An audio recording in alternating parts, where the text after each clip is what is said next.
Bilisan niyo na paglalakad, madilim na, baka mawala pa tayo. Sabi ko kasi sa inyo, wag tayo hapon manguha ng panggatong. Kailangan na natin tara na.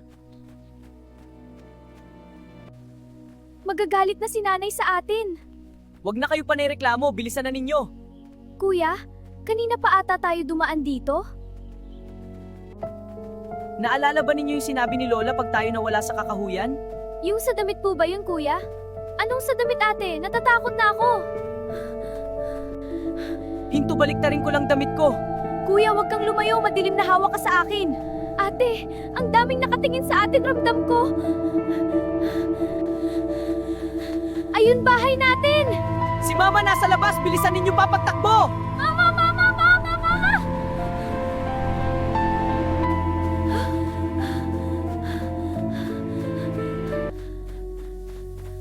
My babies, come here! Mom, we were so scared!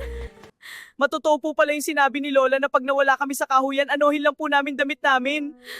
Sa susunod pag magkwento si Lola, makikinig na po talaga ako.